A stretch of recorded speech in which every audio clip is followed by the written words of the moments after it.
Hello there, it's Terry here on the channel again. I'm so glad that you are here. For today's card, I am sharing another technique on ways to use the smaller elements in a stamp set. So let's get started. For today's card, I am using the Stampin' Die of the Month for May 2022. And I am only going to use the coffee cup from this stamp set. I just wanted to show you another way on how to use the smaller elements. If you guys didn't catch the first video that I created, that one is live on my channel at Cloudy Coral Designs. Okay, so to start off my card, I stamped out some of the coffee cups onto white cardstock. This is a Copic marker friendly cardstock, and I'm also using an alcohol friendly ink. I do plan on using my Copic markers to color these images in. And after I stamped out a few of the coffee cups, I went ahead and used my Copic markers to color in the images. I will go ahead and play some music here and add a time above.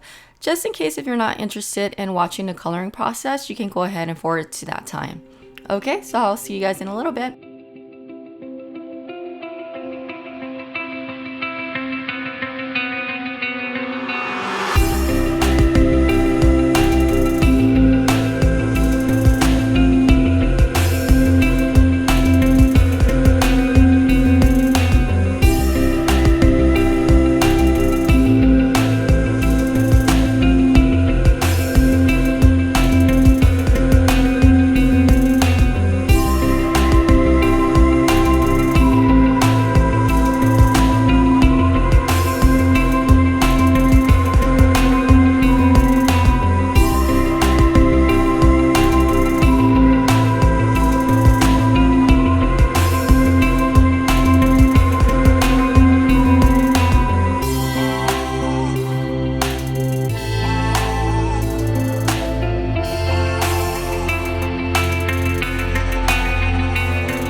Okay, so I am back.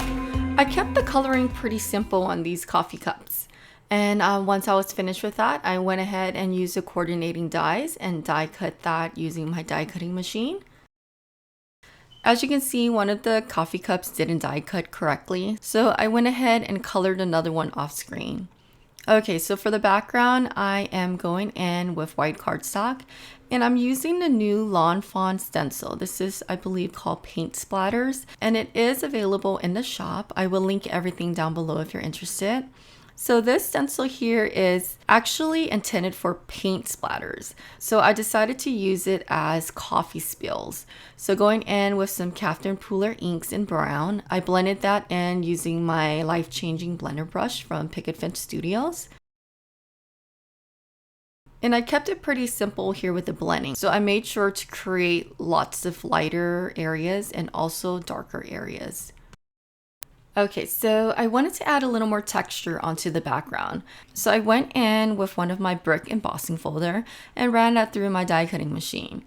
I like that this gives a bit of texture, but it doesn't do too much. Then going in with my paper trimmer, I'm trimming the card front down to 5 inches by 4 inches. And this is the new We Are Memory Keeper trimmer, and it's fantastic. It's super sharp, and I love this lilac color. Okay, so for the sentiment, I grabbed a sentiment from my stash. I don't have a lot of coffee sentiment, so I was glad that I had this one laying around. I went ahead and stamped that onto vellum, just a strip of vellum that I trimmed down. And this vellum here has a pearlescent shimmer to it, so it has a little bit of shine. So I went ahead and stamped that down using my archival ink. I like using this ink because it doesn't smear. Okay, so now that the sentiment is completed, I went ahead and placed it over my coffee spilled background, and I'm folding the side of the vellum's back. So what I'm doing here is I'm folding it back because I do plan on using tape and taping the back of that together. Then going in with liquid adhesive, I adhere that onto a top folding card base in black. Okay, so before assembling the card together, I wanted to give the coffee cups a little bit of highlight. So using my white gel pen, I went in and added lines and dots to the coffee cups, just add a little more detail.